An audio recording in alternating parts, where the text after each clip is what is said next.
Some places are so famous, they almost exist more as an idea in our minds than as a real physical location. Mecca is definitely one of them.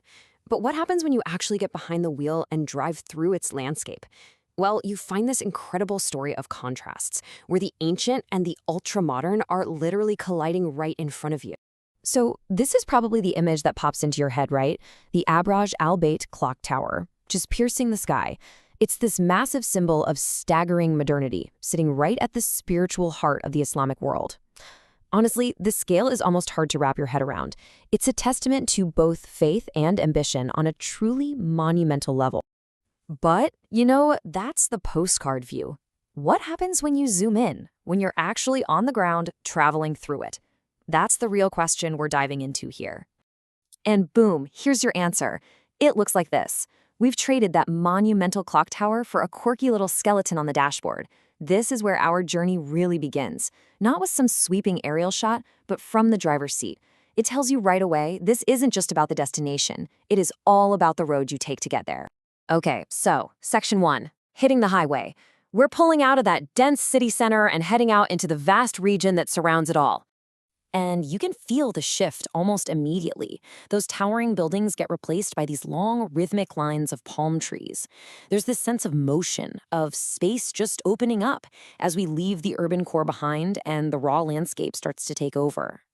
All right, Section 2, signs of a nation. Because as you drive, it's the little details, the infrastructure, the road signs. They start telling a story about a nation that's defining itself in real time. And these signs, wow, they tell such an incredible story. On one hand, you've got directions to places like Arafat and Mina, names that just echo with centuries of pilgrimage and faith. And then right next to it, a sign for the Al-Qura Observatory, a hub for science and tech. It's this perfect snapshot of a nation with its feet planted firmly in tradition while it's absolutely sprinting towards a high-tech future. And that sprint towards the future? It is literally being carved into the earth. Just look at the scale of this construction. I mean, this isn't just building on the land, they are reshaping the land itself. Mountains are being sheared away, reinforced with concrete, all to make way for new roads, new cities. It's just a powerful, almost brutal display of transformation. So, for Section 3, let's look at the ancient Earth. Because just beyond all that construction, something absolutely timeless is waiting. We're going to pull back for a second and just appreciate the ancient landscape that frames all this change. And here they are, these incredible, rugged mountains. They've been standing here for millennia, long before any road was ever paved or any tower was ever built. They're just the silent, stoic witnesses to all the hum of activity happening down below. And through that classic desert haze, you really get a sense of their sheer vastness. The landscape feels elemental. It's raw, and it feels completely indifferent to the rush of modern life. It's one of those moments that really gives you perspective, a reminder of a much older, much slower rhythm. This is the constant push and pull you feel on this whole drive. The fleeting motion of the cars and the furious pace of development, all of it set against this backdrop of geologic time. It's just such a powerful visual counterpoint. And that brings us to our final section, a message in stone. This journey really builds to one last discovery, because, as it turns out, the most profound messages aren't on billboards. They're found in the most unexpected places. So first you see the official voice, these grand arches over the highway, and they're inscribed with these very formal greetings.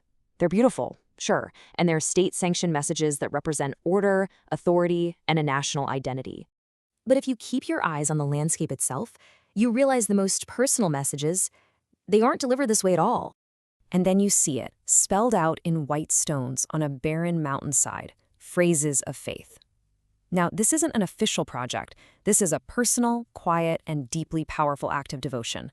Someone, or some group of people, took the time to write their faith directly onto the ancient earth. It's a human-scale message that somehow feels way more permanent than any highway arch. Which brings us right back to the central question, doesn't it? This whole journey has been a study in contrasts, the colossal versus the personal, the modern versus the ancient, the temporary versus the eternal. So as we watch these sunbeams break through the clouds, a sight that's just as old as the mountains themselves, we're left with that question. In a world of such rapid, earth-shattering change, what truly endures? The steel towers, the wide highways, or maybe it's the quiet message written in stone?